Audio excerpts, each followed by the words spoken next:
अपने रास्ते से भटके हुए मनुष्य की सहायता के लिए आखिर तुम उससे क्या चाहते हो? क्या तुम्हें सोने चांदी के चढ़ावे चाहिए? क्या तुम अपने भक्तों से स्वादिष्ट और पंच पकवान चाहते हो? मैं मनुष्य से एक श्रद्धा के अतिरिक्त कुछ नहीं चाहता, कुछ नहीं मांगता। वो मेरे प्रति बड़े बड़े चढ़ावे न चढ़ाए। सोना, चांदी, घी, चंदन और पकवान के चढ़ावे मुझे नहीं चाहिए।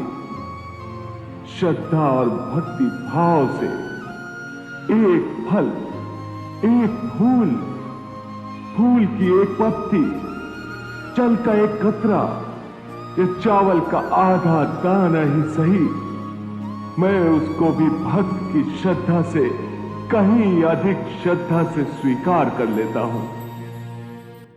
हे मधुसूदन, तुम कहते हो कि मनुष्य अपने अंतिम सांस तक भी माया मोह में पड़ा रहता है, तो इसी कारण जन्म के चक्र में फंस जाता है। परंतु तुम्ही ने इस माया में सृष्टि की रचना करके और दूसरी ओर मनुष्य को चंचल मन प्रदान करके दोनों को एक दूसरे में उलझा दिया है। पग पग पर मनुष्य के बहकने के लिए अनगिनत आकर्षण पैदा किए हैं। मनुष्य इसके जाल में उलझा रहता है। और क्षमा करना, तुम्हें जाल बिछाकर किसी शिकारी या बहेलिए की भांति जाल में फंसे मनुष्य के हाथ पैर मारने, उसके छटपटाने का तमाशा देखते रहते हो। नहीं अर्जुन, मैं तमाशा नहीं देखता, बल्कि अपनी माया की लीला देखता हूं। फिर भी केवल निहारते ही रहते हो ना, सहायता तो नहीं करते कि बेचारा प्राणी इधर उधर भटक रहा है, रास्ता भूल पड़ा है।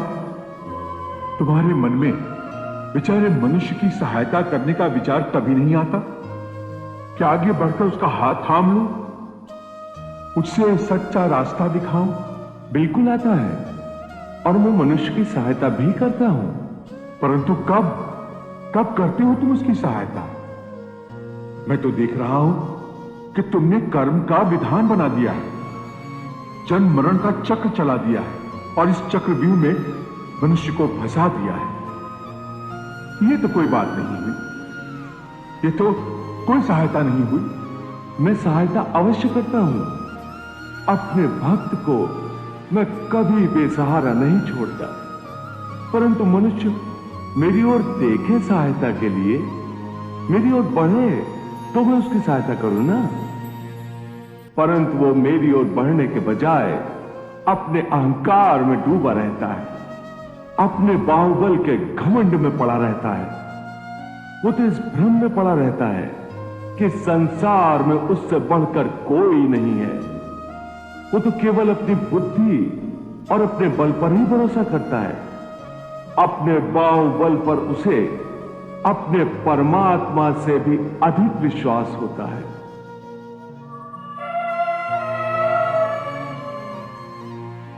अपने रास्ते से भटके हुए मनुष्य की सहायता के लिए आखिर तुम उससे क्या चाहते हो? क्या तुम्हें सोने चांदी के चढ़ावे चाहिए? क्या तुम अपने भक्तों से स्वादिष्ट और पंच पकवान चाहते हो? मैं मनुष्य से एक श्रद्धा के अतिरिक्त कुछ नहीं चाहता, कुछ नहीं मांगता। वो मेरे प्रति बड़े बड़े चढ़ावे न चढ़ाए। सोना, चांदी, घी, चंदन और पकवान के चढ़ावे मुझे नहीं चाहिए।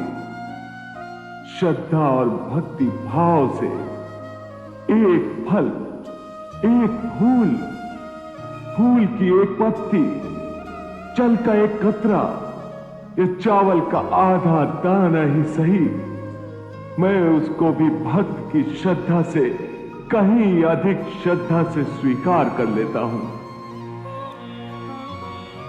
अरे इतना भी ना हो सके तो श्रद्धा या भक्ति का एक आंसू ही सही, मैं उसे भी कबूल कर लेता हूं। श्रद्धा में डूबे उस एक आंसू में मेरा सारा अस्तित्व सराबोर हो जाता है। भक्ति अथवा पश्चाताप का ये आंसू, चाहे लाखों पाप करने के बाद अंतिम क्षण में क्यों न बहाया गया हो, मैं उस अनुपम भेंट को भी स्वीकार कर लेता हूं और मनुष्य के सारे पापों को उस आंसू से धोकर उसे नवजात शिशु की तरह निष्पाप कर देता हूं, उसका कल्याण करता हूं, उसे मुक्ति देता हूं। केवल एक फल, फूल या पत्ते को अर्पण करने पर ही मुक्ति दे देते हो? फिर कर्म विकर्म, पाप पुण्य, धर्म विधान सब यूं ही रह जाते हैं। ये धर्म, ये विधान और उसके सारे सिद्धांत तो चंद्रमा और अनगिनत तारों की भांति होते हैं, जो अधर्म और अज्ञान के अंधकार में झिलमिलाते रहते हैं। परंतु जब भक्ति का सूर्य उदय होता है तो ये सब के सब छुप जाते हैं